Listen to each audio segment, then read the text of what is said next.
This week on Pop Fiction, Fast, Max, Jackie, AM, and JB is going to remember something cool. AM or AN? AM.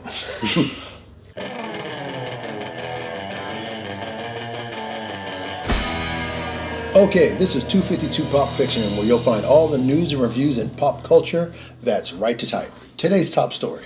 The decision to discontinue installing AM radios in new electrical vehicles has been made by a number of automakers, including BMW, Mazda, and Volkswagen. The reason given is that electric engines interfere with the sound of AM stations. Ford has gone a step farther and removed AM radios from all of its vehicles.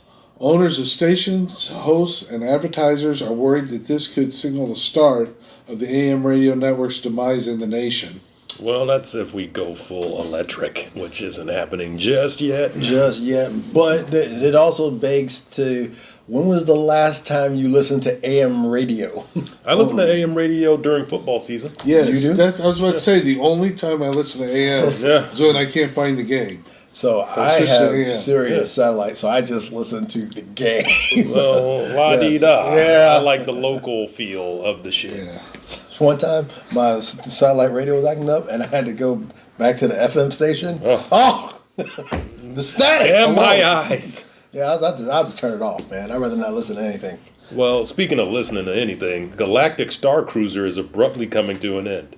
During their 2-night stay at the lavish resort hotel with a Star Wars motif, guests could play the lead in their own Star Wars story at Disney World, which has been operating for less than a year, is putting the brakes on the Galactic Starcruiser and declaring that no more reservations will be accepted after September 28th through 30th. Get your rezos in now. Yeah, I mean, at the end of the day, I think it was like, 4 or 5 racks for like a 2-day excursion or something. I don't know. I'm not. You can go to, But it's so immersive. It's like you can go to Big Al's and buy a couple of outfits for like $150, and I'll show you an immersive cosplay. Okay, because I know what Big Al's you're talking about. And there's no way. And I mean, no way. First of all, the costume you're going to buy there, It's gonna be crotchless. it's not good. You know what else isn't good? HBO Max has changed its name to Max. And June will mark the first full month of operations for newly rebranded streaming service. With this change comes a multitude of interesting films, both new and old, that will be streamable in the early summer. Now, I don't know about you guys, but I mean, first of all, just taking off why would you take off the HBO part? Because that's what you remember with all the great programming and shows that HBO has, their entire library. You remember that they won a shit ton of Emmys from the 80s, 90s, all the way up. So why would you drop HBO? I'm sure they had this exact same talk in the 70s/80s when they changed from home box office. HBO, nobody's going to know who we are if we change our name from home box office to HBO. What the hell is that? I have Max. It's good. They got a lot of new stuff on there.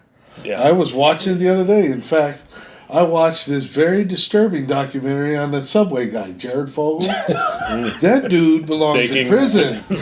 Yes, I believe. He belongs in prison. And I believe he is in prison. He is in prison. Unfortunately, not for much longer, but that boy needs to be locked up. Yeah, Before we go down that dark rabbit hole, what I was going to say is this has already happened in recent history when Cinemax dropped off the cinema and just became Max. Well, and remember what happened there?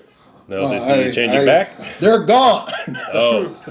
Cinemax is gone. Because when we were kids, we used to call it Skinemax because before the damn internet. I know. But we had to remember porn is a plenty now. But Back then, Cinemax was never as big or as popular as HBO. No, it wasn't. So why drop HBO and keep Max? Because they feel like it. No, I got that. That's what they did. But I mean, Don't make a valid point. They'll change it back, and then we'll have to do another update. This week's review: Fast 10. Dom Toretto and his family have outsmarted and outrun every adversary in their way over numerous missions and against insurmountable odds.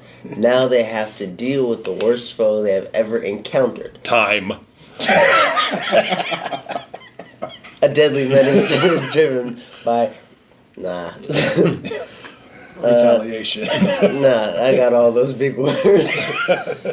From the past of the devastates Dom world and everyone and everything he loves. I love this movie. Okay. It was awful, but it hit me bad. in all the right awful spots. Listen, wait. Well, first of all, JB, I'm not gonna watch it. Come I'm not on, gonna man. waste my time. Man. they made 10 of these movies. They're gonna make 13. ridiculous. Yes, they will make more. They're so ridiculous. So, Dom's superpower is he can do anything invincible. in a car. Yeah. If he's in a car, no, he could be in a train car. Yeah. No, They'd you be saw that one. rolling Yeah. off You saw of that one. and he's just.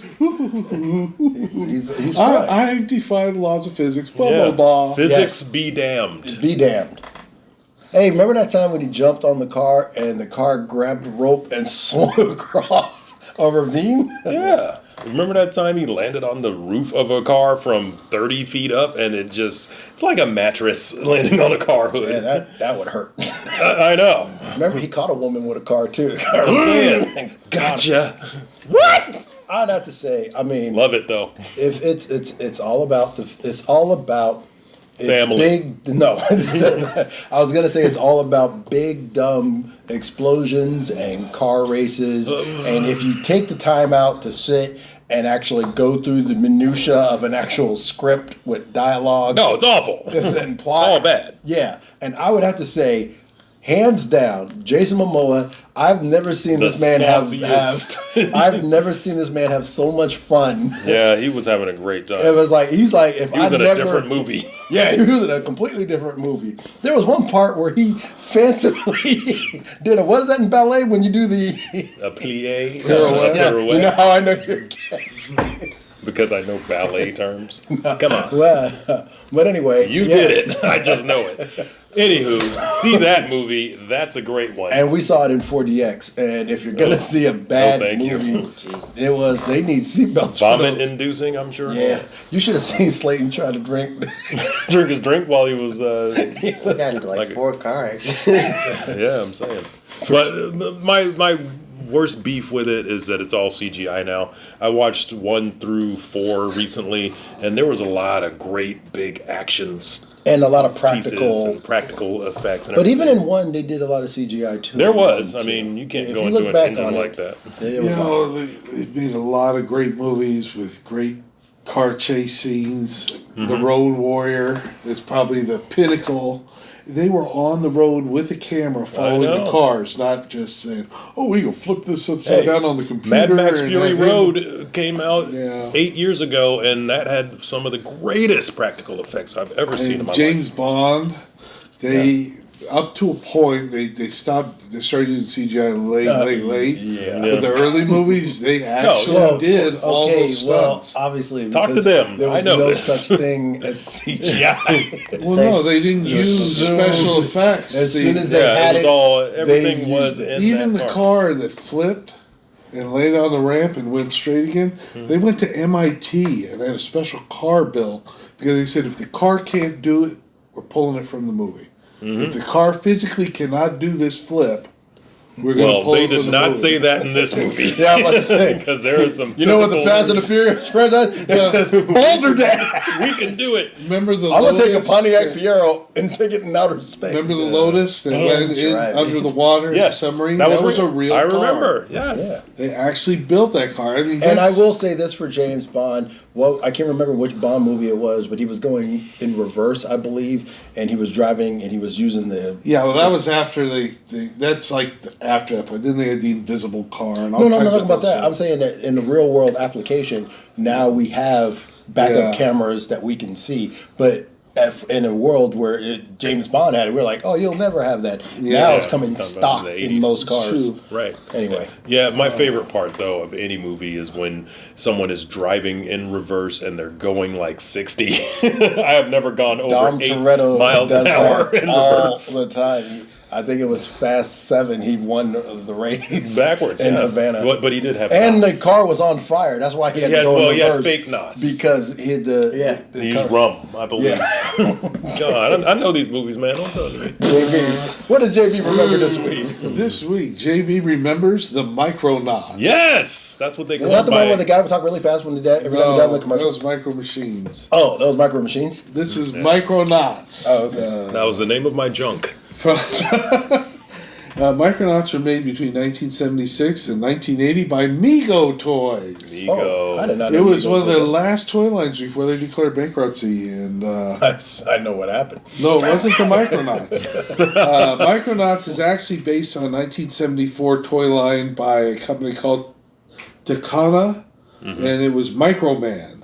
Microman Japanese. was a smaller version of what they called the Henshin Cyborg, which was yay tall, which was offshoot of their toy Combat Joe, which was a ripoff of old G.I. Joe and the Kung Fu Grip, the big G.I. Joes. 12-inch. They decided to make smaller ones in the 70s. So this was before Hasbro and Right. Kenner. Kenner made these size toys. Micronauts actually did first.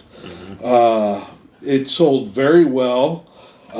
For in 1 quarter, it took in something like back then $110 million profit. Damn. They averaged something like 52 million profit every year. The toy came out, but still, In late it didn't 70s, save early 80s. Mego. Damn. Mego still Somebody was If you had skimming. so if you had a Micronaut in the box right now, what would be the price of that? I don't know. I haven't looked them up in a long time. They are highly collectible though. Okay. I just remember they were made out of metal and plastic. They were plastic. They were see-through, so you could see the cybernetic parts inside of them. Yeah. They discontinued Micronauts in 1980. Mego went bankrupt in 1982.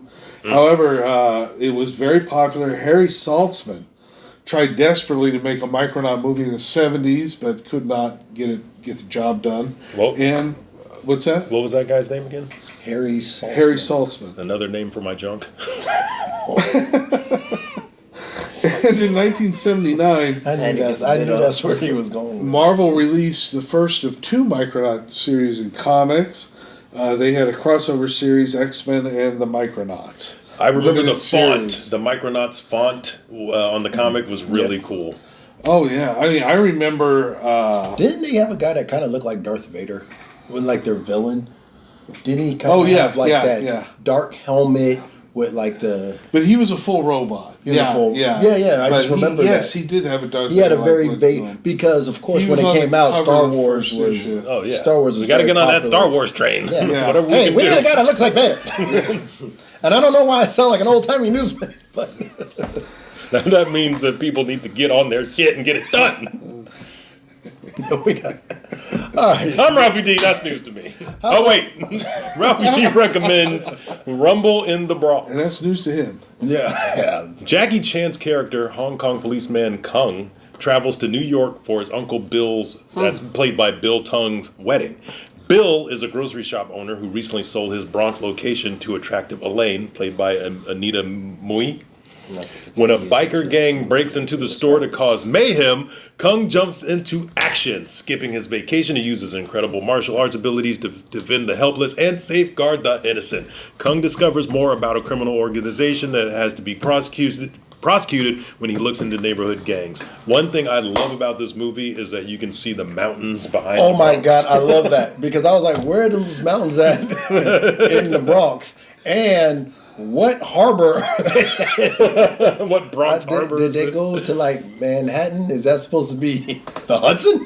I remember going to see this movie in 1996. I remember going to see the movie with you because I also remember you were a big Jackie Chan fan, Yeah. but Ralphie would catch these. I don't know where he would catch these Jackie Chan movies because I had never seen a Jack. And every time Ralphie would do so, he'd be like Jackie Chan. I'm like, I don't even know who Jackie Chan is, but he kept saying it. And I want to say Rumble in the Bronx was the first American released. In the cinema, Jackie Chan movie. Because before that, it was like the Kung Fu Saturday. Yeah, Kung Fu cinema. Theater. Kung Fu theater. All right, say it without the accent next time. Yeah, the guy always said that. Welcome to Kung Fu Theater. All right, Today this we have is a taking a splendid turn. Like between JB and Big Tom. We're about to get the Asian community. It's about to boycott our show. Not at all, because what I want to say is Jackie Chan's first appearance was in. What was the movie? Cannonball Run 2. That was the first American. Yeah, he played a video game in there with Jaws. Yes, sir. I don't know how that's going to save us. I don't know. I'm Ralphie D, and that's news to me. I'm Kurt. That's my story, and unfortunately, I'm sticking to it. Well, we would like to hear what you think. Leave us. Comment down below. Let your opinion be heard. And if you like this video, please check out other videos on our channel. And I'm JB. I'd like to give a shout out to my man AM. I don't know if he's still podcasting. But if he is, But if he is, check him out. And this is 252 Pop Fiction, where you hear it first. you know what I always thought? What's that? That's a bass riff. But I always... Yeah.